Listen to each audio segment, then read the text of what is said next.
Bermain dengan pisau? Apakah kamu tidak terlalu memikirkan dirimu sendiri? Saat Void tiba-tiba menarik kepalanya dan menghindari serangan Kandi, 3 tangan dengan panjang berbeda muncul dari tubuhnya yang terlihat seperti daging di bawahnya. Di tangannya, dia jelas memegang pisau. Dengan gemetar lehernya yang ramping, lengannya yang ramping akhirnya mengayunkan pedangnya. Sikat.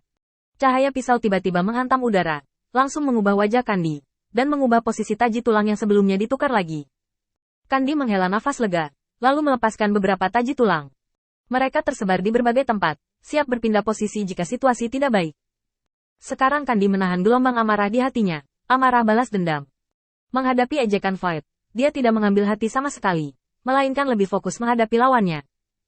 Jarak antara kedua belah pihak hampir 1000 meter saat ini, dan Void mengguncang lengan terpanjang, dan pisau panjang itu juga menebas udara.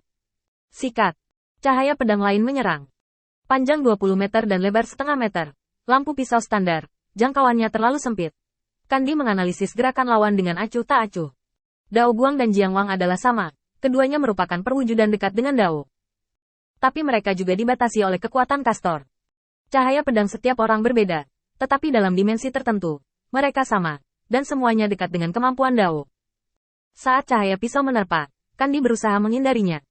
Saat berikutnya, cahaya pisau besar tiba-tiba hancur dan berubah menjadi lampu pisau yang tak terhitung jumlahnya, menunjuk langsung ke taji tulang yang telah dia sebarkan dan jatuhkan sebelumnya. Itu adalah upaya terakhirnya untuk melarikan diri.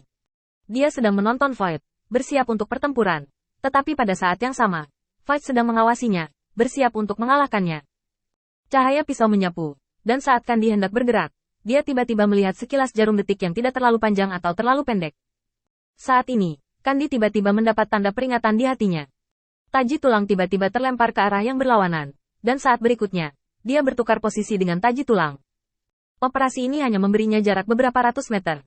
Tapi, cukup sudah. Ledakan. Dengan munculnya cahaya pisau yang tersembunyi, taji tulang yang dipertukarkan langsung dikalahkan. Meskipun Kandi menghindari gerakan ini, dia tidak memiliki kemungkinan untuk melindungi taji tulang lainnya saat dia menghindar. Kesadarannya tidak cukup kuat untuk mengoperasikan begitu banyak tempat pada waktu yang bersamaan. Tapi saat berikutnya, tangan terpendek mengayunkan pedangnya, dan pedang pendek dan tajam itu mendekati posisinya saat ini. Pada saat Kandi bereaksi, sudah terlambat untuk mengelak. Mati. Lese bermain dengan pisau di depanku. Apakah kamu mengerti? Melihat cahaya pisau hendak menelan Kandi, seberkas cahaya berkedip. Hampir seketika, dia kembali ke Feng Tianxing.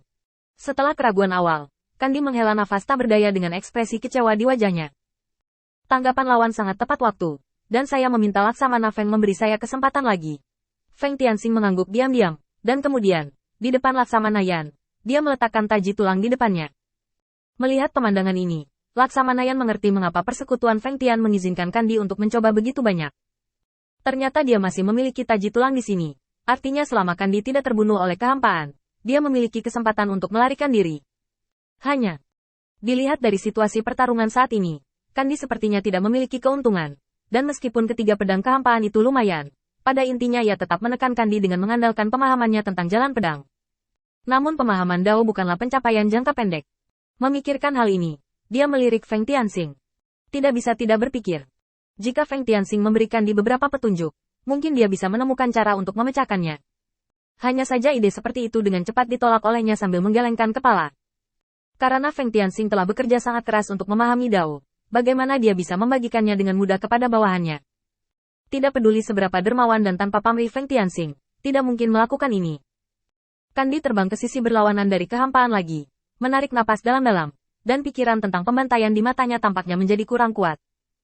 Dia menatap kehampaan, dan berpikir lebih banyak tentang berbicara. Meskipun Dao of the Sword milikmu sangat bagus dan lebih kuat dari milikku, aku bukannya tidak siap.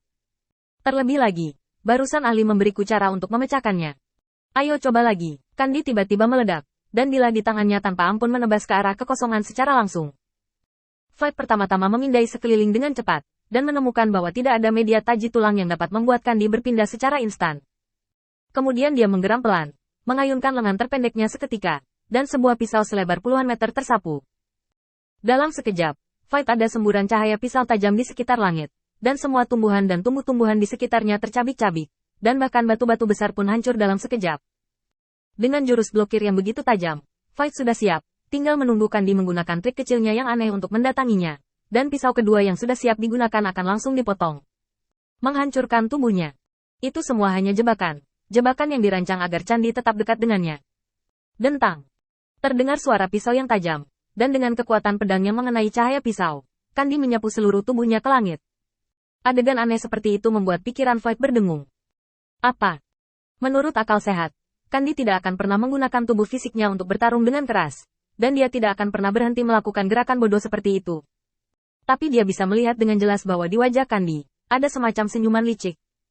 Ditipu. Saat berikutnya, tubuh Kandi menghilang tanpa bekas, digantikan oleh taji tulang.